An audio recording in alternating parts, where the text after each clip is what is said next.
Hello, everyone, and welcome to the 2023 State of Fitness Industry webinar. My name is Mo Hagan, Chief Operating Officer here at ChemFit Pro, and I'm delighted to be the host of this very special webinar. So as we look at the year ahead, fitness experts across Canada have weighed in. They are predicting more focus on personalization, physical and mental wellness, and a return to the foundational moves. Those are what are designed to help build strength and prepare us for daily life.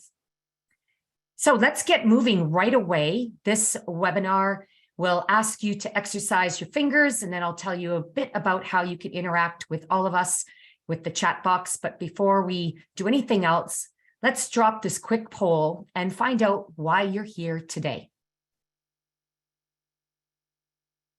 So the question we are asking you is, what is the reason for attending today's webinar?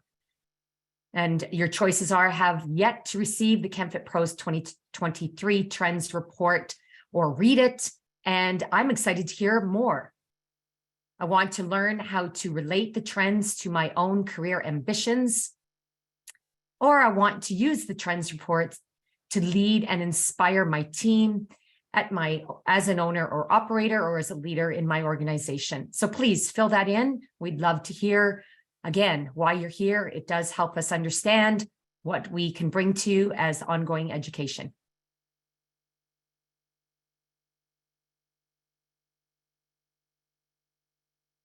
I'll give you just 30 more seconds to think about your answer, and then if we can, I'd love to display those to get a sense, as would our panelists today, to understand what it is that you are most eager to learn about.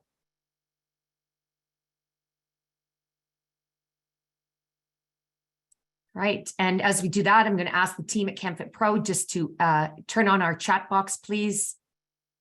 That would be also great. Thank you. All right, so here are the outcomes. Thanks for participating. So it looks like the winner is at 54%. I want to learn how to relate the trends to my own career ambitions. Well, thank you. And that is part of the reason we put this webinar together, is to help drive your ambitions forward in this very exciting year. I want to say year of recovery, but we're beyond that. It's a year of evolution and revolution. Close second, I guess second and third are I have yet to review the Trends Report. Well, please check out the ChemFit Pro website, download it. It is full of the most intriguing and diverse insights. So it is going to be the tool that you keep nearby, I would recommend, as you make decisions for yourself and for your team and your business. And thirdly, I want to use the 2023 trends to lead and inspire my team forward. So we'll close that now.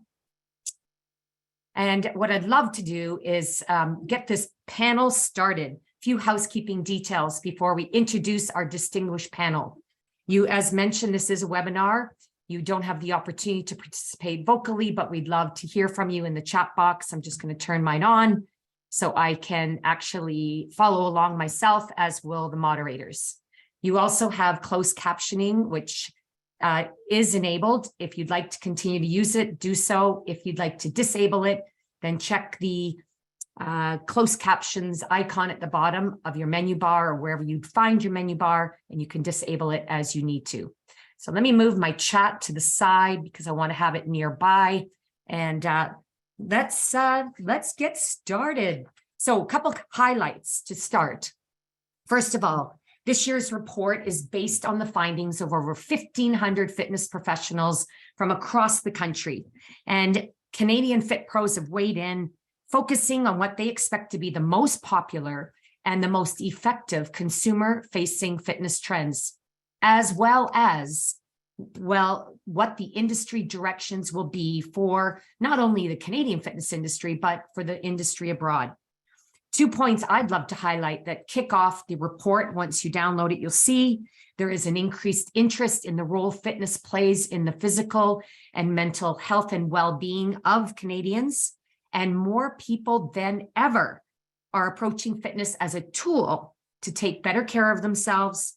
And there is such a renewed focus on the fundamentals, like primal movements, active recovery, unique and effective group fitness classes, just to name a few. So helping us kick off an overview of the top 10 fitness trends cited here at CanFit Pro. I'd love to roll this quick video.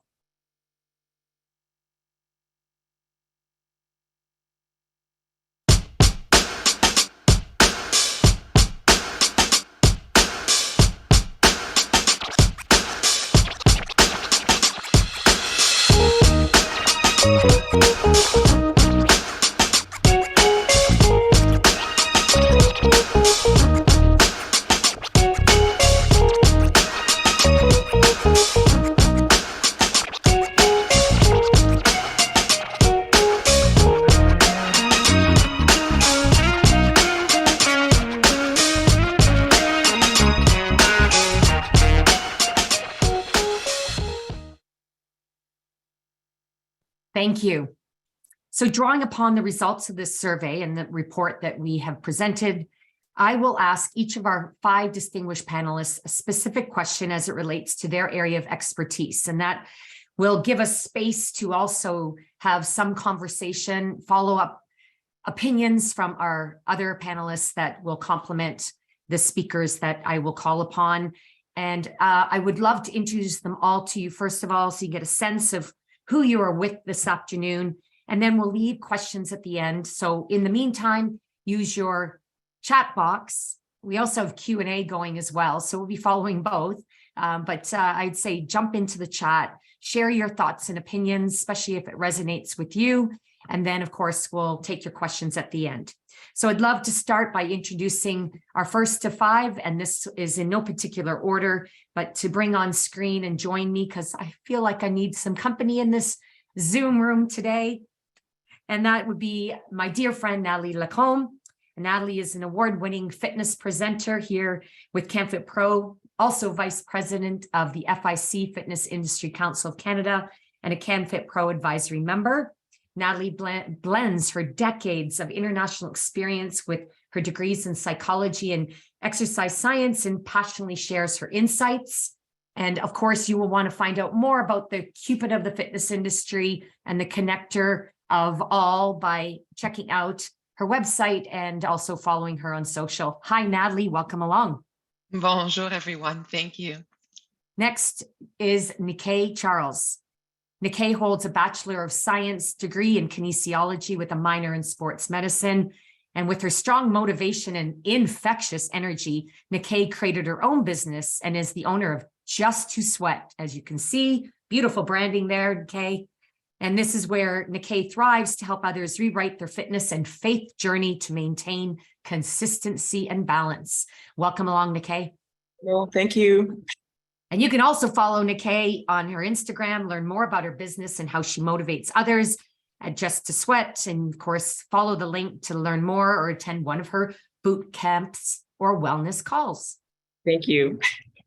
Trevor Pickett, well known to CanFit Pro, has been with CanFit Pro close to a decade and is a sought-after speaker, been featured on CBC Radio, numerous podcasts and magazines. You are the founder of Offbeat Fitness Education and has been, again, with CanFit Pro for 8 years. I feels like most of my reign, I've watched you grow up. It's been remarkable. And you won the CanFit Pro Trainer Best in Business, both in 2021 and 2022. Great to have you here, Trevor. Thanks so much for having me. All the way from the eastern side of the country. All right, you can connect with Trevor. His handles are in the link in the chat, and you can view his website as well at the website provided. All right, next is Funk Roberts. Welcome along, Funk, former professional athlete, owner of Funk Roberts Fitness, Inc., and the master metabolic trainer of trainers. You recently won the CanFit Pro New Presenter of the Year. It was so awesome to present that to you on stage at Global last year. Funk is an expert in training men over 40, helping fitness pros launch their online businesses and creating metabolic training resources and workout programs. Hey, my friend. How are you? Thank you so much for being here and having me here. And I cannot wait to share my knowledge. Awesome. And you made your way back from Oz just in time. So we appreciate that. And last, joining our panel today, but not least, is Terrence Boateng. He is the owner and operator of CS Nutrition's a practice that focuses on providing nutritional counseling for combat sports, body composition change, and digestive health. Terrence is a master's trained registered dietitian and certified exercise physiologist. Welcome along, Terrence. Thank you for having me. All right, and both Terrence and Funk, you have their handles as well, how you can connect with both of them and learn more, and we'll learn more from them and everyone as we dive into the first round of questions. Now, everyone viewing today, here or after on the recording, I've asked or will be asking each panelist a specific question that will cover all of our top 10 trends, focusing on their areas of expertise and then bringing complementary opinions along from their peer panelists today. And the last round of questions is very unique and will invite you to participate as well. So my first question to Natalie, and Natalie knows me well.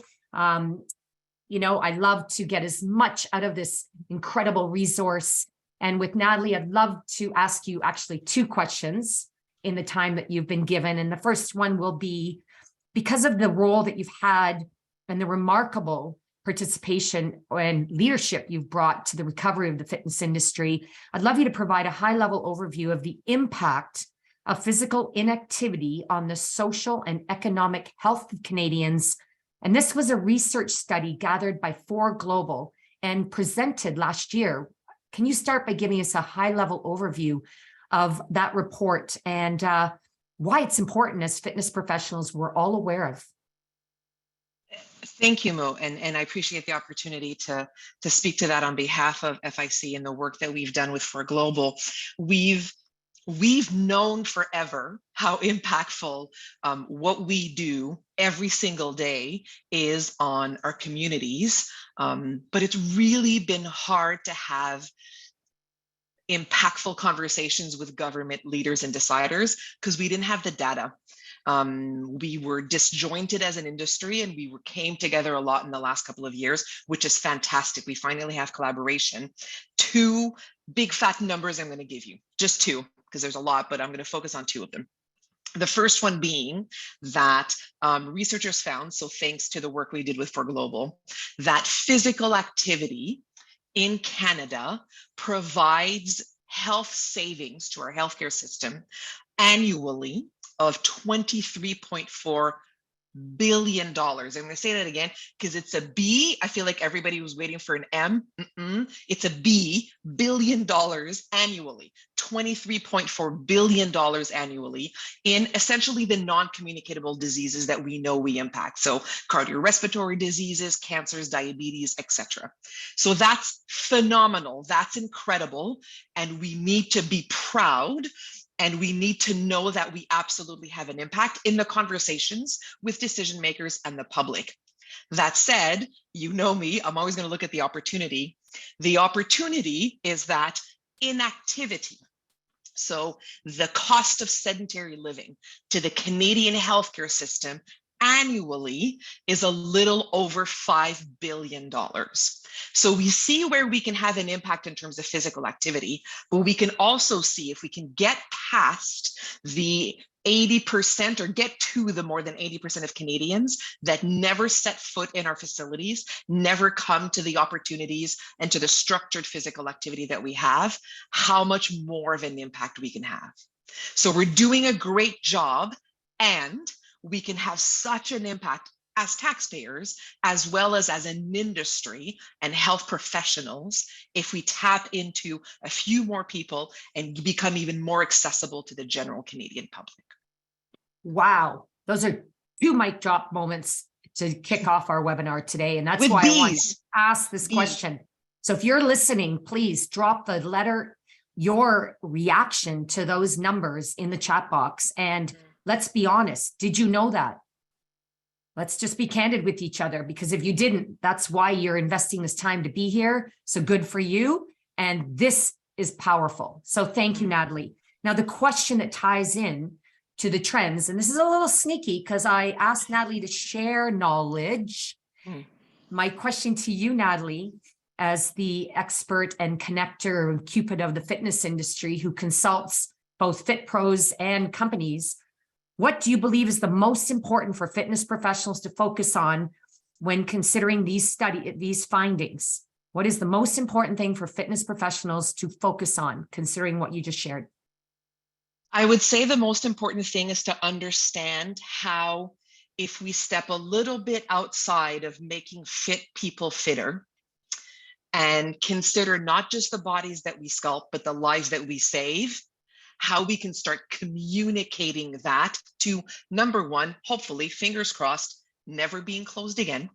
And number two, being able to impact so many more people, that we are directly linked to the physical, mental, emotional, social health of people's lives, and people understood that we were connected to that more than ever before. So speaking a little bit less about the bodies we sculpt, speaking a whole lot more about the lives we save, will help these conversations be more powerful and see us as a critical part of preventative healthcare in Canada. Fantastic. For those who have read the Top 10s report, what I'm very impressed by is the rise in the interest and focus of fitness professionals themselves investing time in their own upskilling, why you're here today. And this is the knowledge that Natalie and the other panelists bring that is going to set your business and your future on fire, especially when you have the confidence to then use your voice, sharing this knowledge with others, just as you said, Natalie. Thank you. Exactly. Keep growing with that for sure. Thanks, Mel. Excellent. So I'd love Nikkei to weigh in on what you've just heard here. My follow-up question is, what surprised you, perhaps about what you just heard from Natalie, but most importantly, what surprised you about the trends report this year and why? Well, Natalie, great point. Brilliant. The report was well written, spot on. Trends are well. Surprised me was the fact that it was only 24% of businesses online. I was like, I thought, okay, listen to me. We've been in a pandemic. Through a pandemic, we should be all online. If you look at a business, the one thing that happened in the pandemic was businesses closed down because they went online. So having that presence is so crucial. I run a business online, and think about today. It's a snowstorm. You can have gym closes. I can go online. So I think every business should be, it's vital to have an online presence. In 2023, going forward, we got to have an online presence. Everybody should have one. That surprised me. Fantastic. So well said. And you edify that with the success that you've had. And of course, what you just shared about, we can always remain agile. As I'm looking outside, and the snowstorms here too. And before the pandemic and lockdown, we would be stuck. Now we're unstuck. And so why get stuck again? There you go. All right. My question to you, Nikkei, this gives you the opportunity, of course, to share what your areas of expertise are outside of the bio I introduced you with. Is I want to ask you 4 out of the top 10 trends for 2023, which blew my mind to see 4 of the top 10 relate to various expressions of group fitness.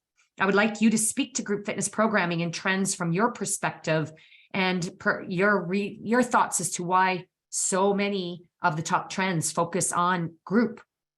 It was great to see that 4 out of 10 related to fitness, group fitness classes. A lot of businesses are going that way. It's thriving. I do group fitness, and that's what I thrive on. It builds community, engagement, accountability. People are committed. They want to come. They want to show up. People want to feel included. So having that fitness as 4 out of 10, it was, for me, it was exciting as a trainer. I have clients online, 50%, every 6 weeks I get 50 clients online every 6 weeks. And I also get 20 in person. And it's been going on since the pandemic till now. So having an online presence and having that freestyle group, freestyle is one of my favorites, because you can do anything with freestyle. At School for Social Media, the gyms are jumping on it. Everybody has freestyle classes. It's being offered everywhere. It's encouraging to see boot camp, circuit training, small groups. It's fun. Freestyle classes. There's no limit to what you can do with freestyle. From 2 people to 1,000 people. It's just fun, and to see that people are growing in that space. When it comes to programming, you gotta know your audience. You got to be able to have backup plans. Be prepared. Audio is an issue. This morning had audio issues, but you got to have a backup plan. And also, be creative in your thinking. Be flexible. Every class should have a beginner, intermediate, advanced option. If people want to feel included, roll with the punches. Be ready for anything, because we've been through a pandemic and we lived through this. Anything can happen at any moment in your classes. Be ready to kick it off. Mini classes are also ranked 6. having an express mini classes. I tell my clients all the time, get a workout in whenever you can. No matter how busy you are, 10 minutes, 30 minutes, it's small, but so effective. And if programmed right, it is so incredible what you can get. The only workouts you regret are the ones you miss. I always say that. The only workouts you regret are the ones you miss. So make it a habit to get in a workout whenever you can. There's also that fusion style group training that's happening right now, where you have, let's think about a combo of, you have boxing, Pilates, dance in one class, and you're focusing on that. It's so cool. You also have yoga, cardio, core conditioning in one class, and that's a variety. So if group fitness classes are continuing to expand, they're evolving every day. It's fun to see and witness what's happening in classes, and the trend of 4 being out of 10, it's great to see. And it's sustainable, profitable, and sustainable is what you want as a fitness professional. Have it in your classes, wherever you can do it, get it in, incorporate it in your business. It's fun. Wow. Well, you said a lot of incredible things, and the chat box is kind of blowing up on one particular question. I'd love you to quickly define what a freestyle class is for those who may not be aware, because we're getting that question. What is freestyle classes? Boot camp. So I do freestyle classes. I run my classes, to be honest, nothing's written down for me. I go off the top of my head. I know what I want to do. I'm focusing on lower body today, we'll do legs. I'm focusing upper body today, we'll do that. It's pretty much circuit training, small groups as to where you can do things in the class setting where, it's free. It's freestyle, it's full body. I always say you want to do upper body, lower body, core conditioning, make it your own. For me, I make it my own. My clients know me. It's specific to what I do, just to sweat, as you can see on the wall. It's very specific. It's dirty and fun.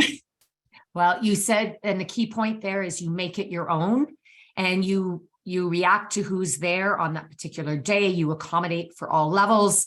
All of that we may take for granted for those who've been teaching for a while or a long time. But this is, for everyone asking, this is the skills that you learn when you take your fitness instructor specialist certification. We actually teach you how to teach freestyle classes, but you're given program lessons or formats to classes. And Nikkei is talking about a number of formats, fusion style format, a boot camp format. You learn all that when you take a certification to teach group classes or small group classes.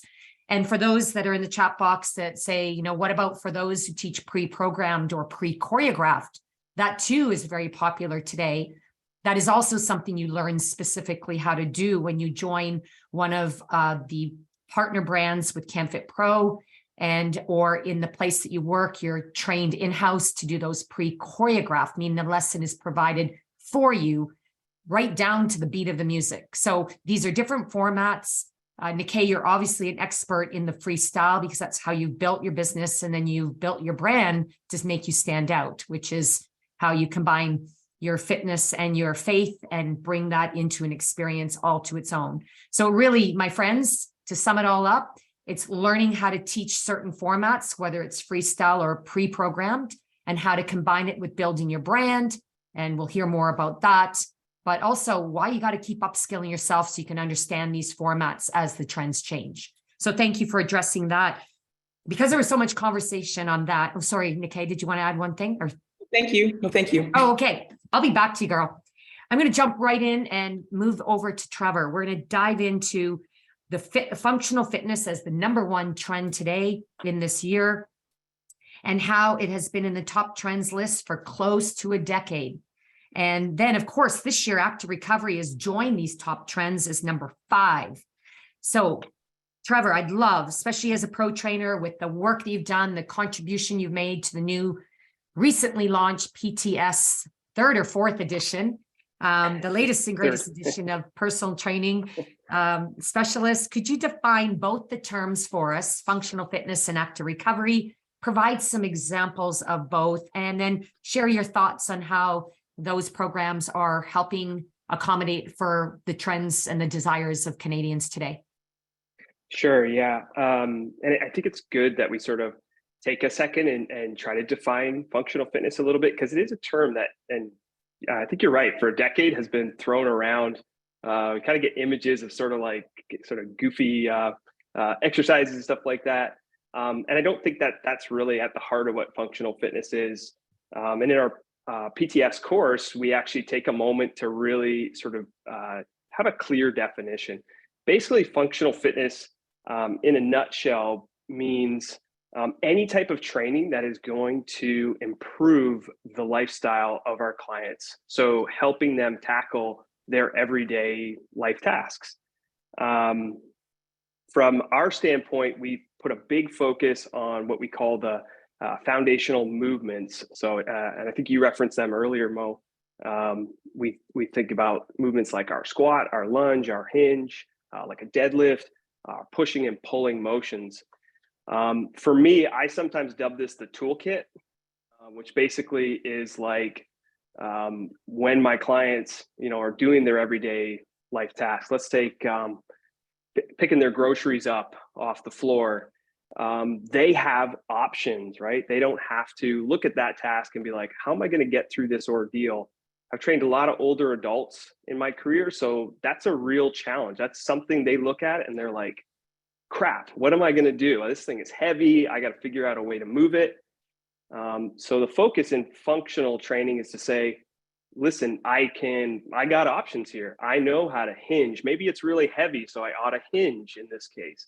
Maybe it's not so heavy, but it's a little low to the ground. So guess what? I'm going to squat to pick up this object. So for me, functional fitness is improving their capability, our capacity. So not just for older adults, for all of us, right?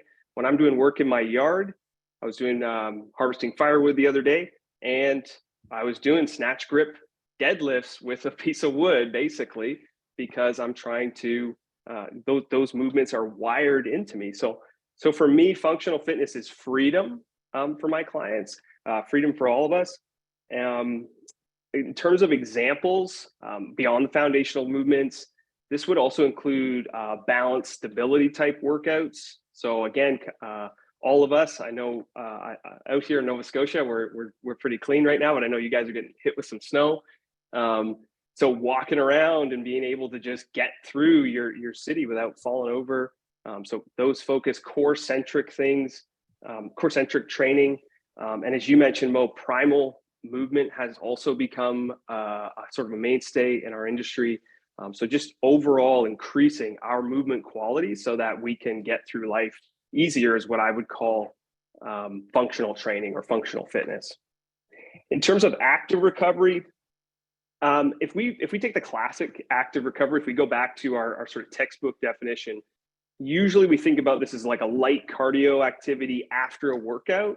And that's just because we've shown that, if we take that and compare that with passive recovery, sort of stopping exercise abruptly, their active recovery, doing a light cardio seems to be more beneficial. But I think we can even go beyond that in terms of what the trends report's saying is that people are kind of looking at their workouts and they're sort of looking at all the other stuff outside of their workouts. So active recovery can be as simple as finding a task that they enjoy and doing that as beyond their workouts, right?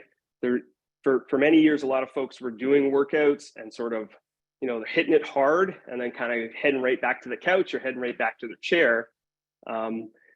And so we're starting to realize now that there is more beyond that. In terms of active recovery, for me, I like hiking, right? There's benefits physiologically. I get a little bit of blood flow, maybe help out with some of the oxygen deficit from my other workouts. And then as well, though, I get that mental health aspect as well. So I think active recovery, for me at least, in my definition, is recovering from not just the gym, but recovering from, stress and those different things. Included in that, though, other examples, certainly yoga, Tai Chi, I think Pilates was sort of added to that list as well.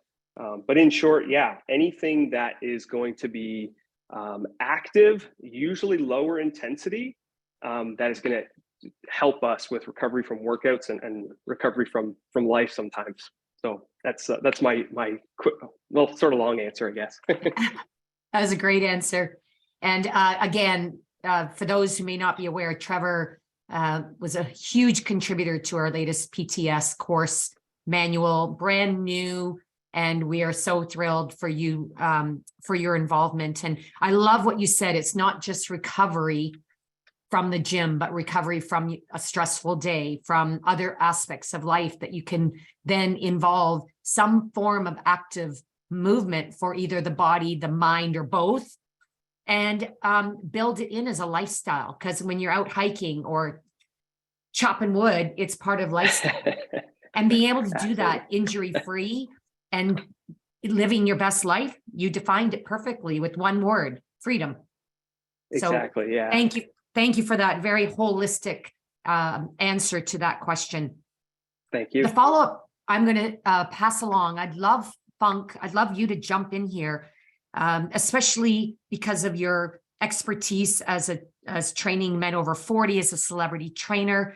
I'd love your opinion on this functional fitness being trend number one, why it's so important, and how does it fit within the programs you design and the clients that you train? Yeah, I'm not surprised that functional fitness is number one, specifically for me, because that is key for me. Squat, lunge, press, push, hinge, carry, and then you can add a few more rotation. But that's important for me because I want to make sure that the guys that I'm training not only have that functional strength, right? The strength that that's gonna roll over to everyday life, but staying injury free and ensuring that the programming that I do is sustainable. I love the fact that you've used that word. It's come up now at least twice: sustainable. That's what creates lifestyle, and being injury free allows it to also become sustainable. So thank you for sharing that.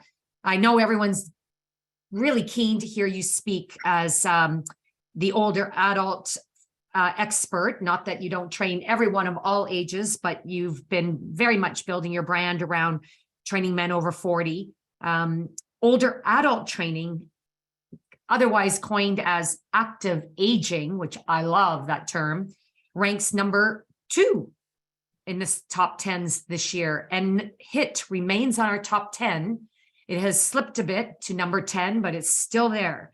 So is HIIT a desired training format when training older adults, Funk? And if so, can you share your go-to HIIT training protocol or program?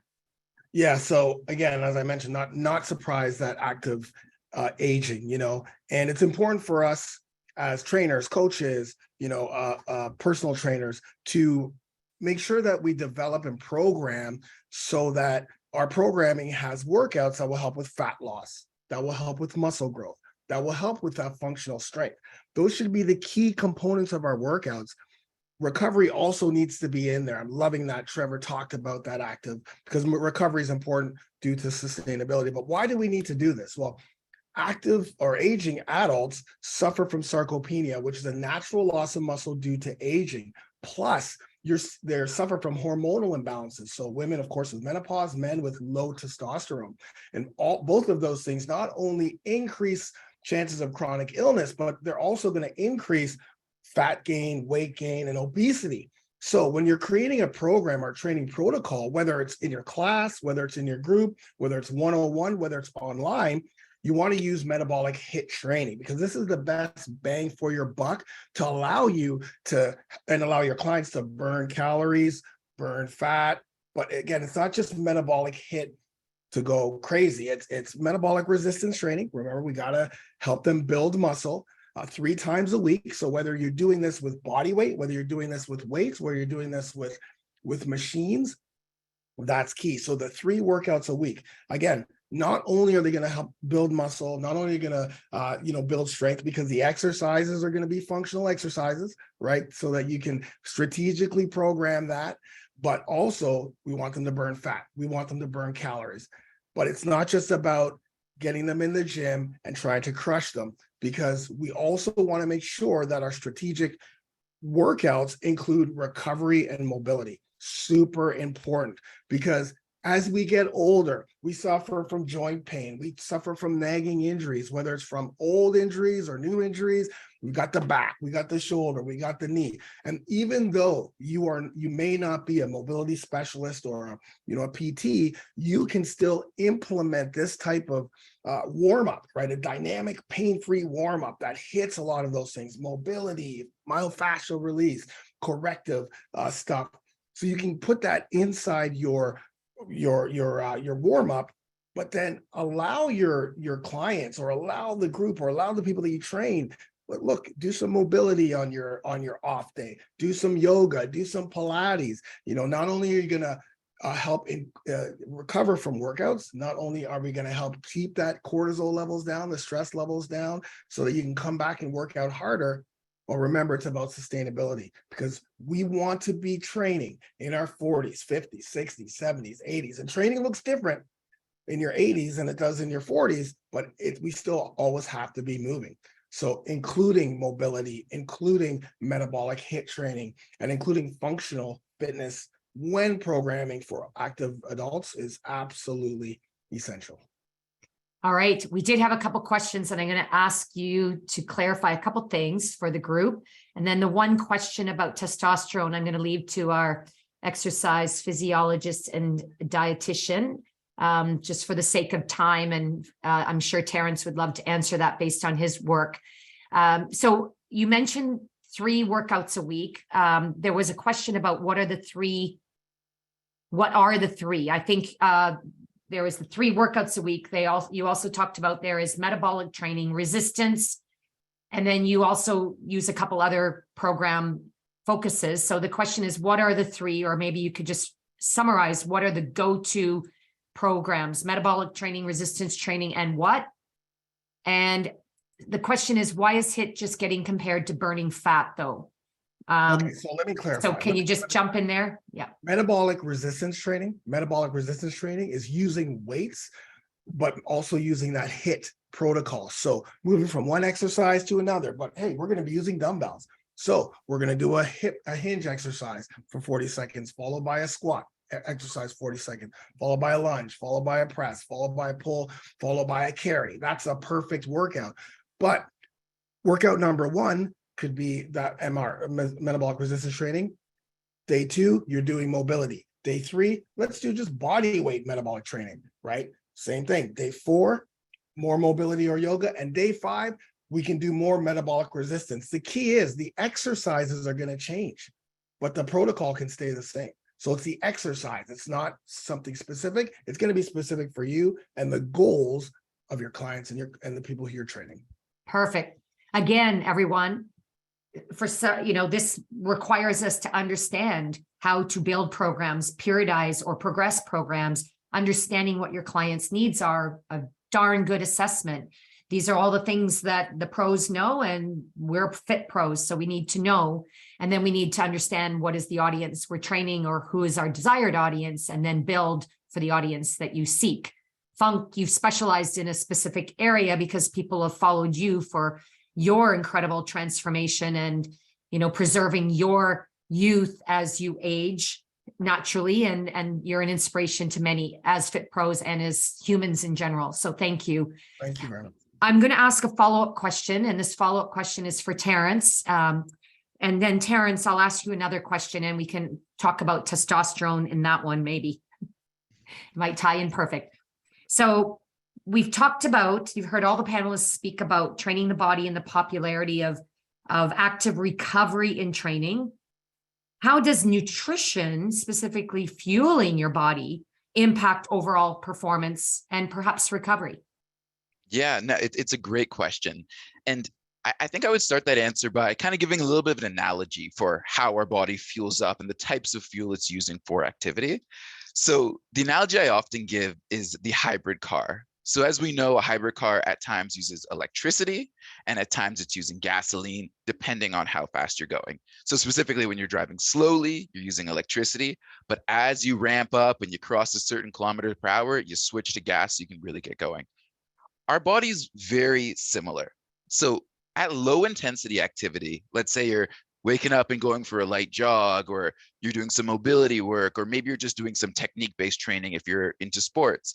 Most of that energy is actually coming from fat, whether that's body fat, whether that's dietary fat. It's sort of that low intensity fuel source that we all have plenty of, and so we can use it. But as you ramp up the intensity, if you're deciding to do intense sprint training or really, really intense weightlifting, our body trends towards carbohydrates if you have some in your system that's available. So if the goal is purely performance, as a dietitian, the first question I'd be asking my client is, all right, what kind of activity are we trying to perform for? And that's going to paint the sort of pre-exercise fueling recommendations that I have. And on the recovery side, I think on top of, whether we're talking carbohydrates or fat, of course, protein always gets brought up as an important aspect. And while definitely meeting your protein requirements is key for sort of that recovery piece, I think it also really on a practical level helps us feel full going into an exercise. So an example I often give is, let's say someone wants to do something really, really intense. And so I know they're going to be using tons of carbohydrates for that intense exercise. Maybe I recommend a piece of fruit pre-exercise. But we all know if we have a really long workout, a piece of fruit might be in and out of you and you might be starving halfway through. So pairing it with, some easy digesting protein, maybe some Greek yogurt, maybe some protein powder, can help make that sort of pre-exercise snack actually make it all the way through the exercise. So yeah, that's kind of my hybrid car analogy for how we figure out how to fuel for performance. That is a fantastic analogy, and I'm not alone in that comment, as it came in through the chat as well. Love it. So practical. People can relate. So thank you for that. Note to everyone that Terrence Boateng is a featured presenter at our upcoming Aspires Nutrition event just around the corner. So we dropped into the chat box a link. You can find out more information there.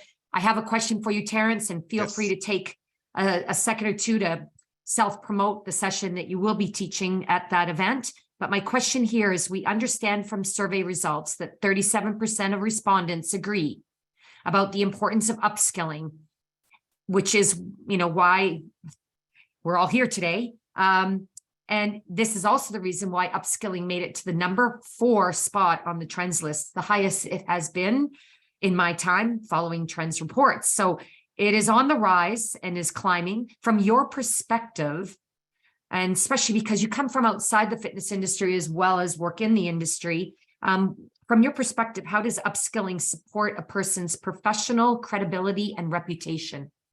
Yeah, absolutely. I think there's an old adage in sort of the healthcare industry on the whole that 50% of what you learn in school is sort of obsolete by the time you're out of school. And while I don't know if that number is specifically true, I think there's definitely a lot of truth in that. A lot of what we learn is continuing to progress. And so when I see a fitness professional or a nutrition professional or any healthcare professional who's not sort of constantly seeking new knowledge, whether it's joining panels like this where we get to have these open discussions or doing further research, it sort of worries me that, are you giving your clients the best information possible for them to reach their goals? Or are you working off of things that you learned in the 90s that may no longer be applicable or may no longer just be the best information out there? So I think from a credibility standpoint, seeing people who are hungry to sort of learn and grow is essential. But there's I think a really second important piece, and I think Nikkei brought this up, I think really, really well, which upskilling, I think, plays a role in sort of a business and promotion sense as well. I think about the pandemic and how many people just kind of in the fitness and even in my industry kind of sat around and said, okay, can't see my clients anymore, better take a couple of years off, versus those who went on and said, okay, let me upskill on a technological standpoint. Can I learn Zoom? Can I learn these industries? Can I work with other people to figure out how do I apply what I'm doing? And I think for many of us, it actually expanded rather than sort of destroyed that sort of business perspective. So yeah, I think upskilling is important from the very practical, what are you doing with your clients, all the way to how are you expanding yourself as a business professional.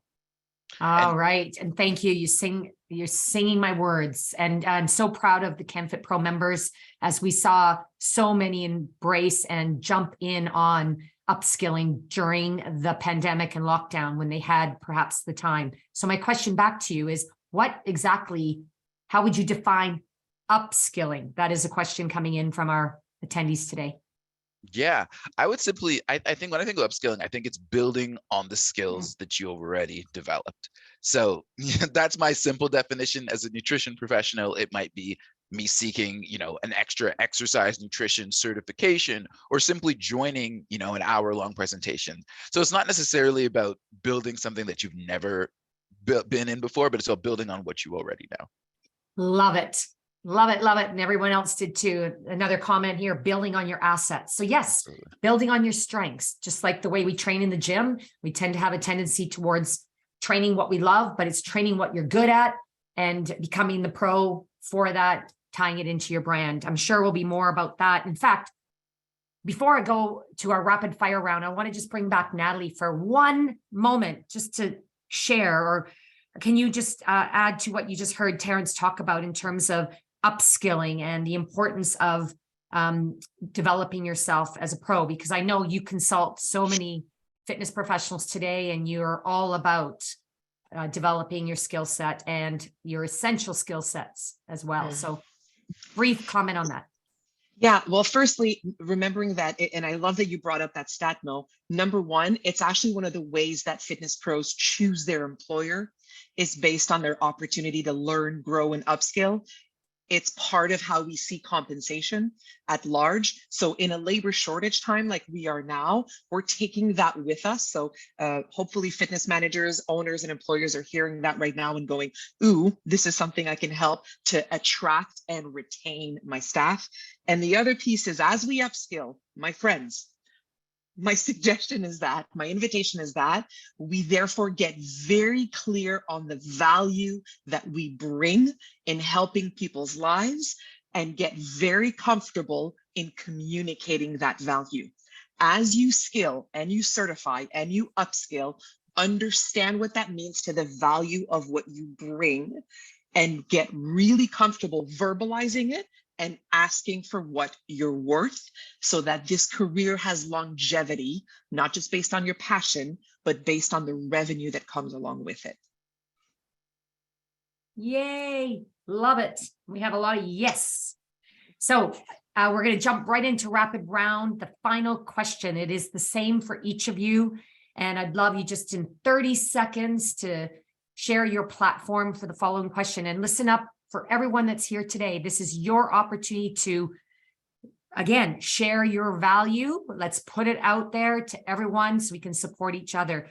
My question to finish off is, what are you working on this year that is calling on your courage to move your career or business to the next level? I will say that again, and then I'm just going to start in reverse order and ask each of you just to share one after the other. What are you working on this year that is calling on your courage to move your career or business to the next level? Let's start with Terrence. Yeah, so I think there's two big things that I really want to work on. One is I want to start doing nutrition presentations to businesses and in a corporate environment. And it's very different than working one-on-one, where I feel very confident. So I'm sort of stretching outward into other fields.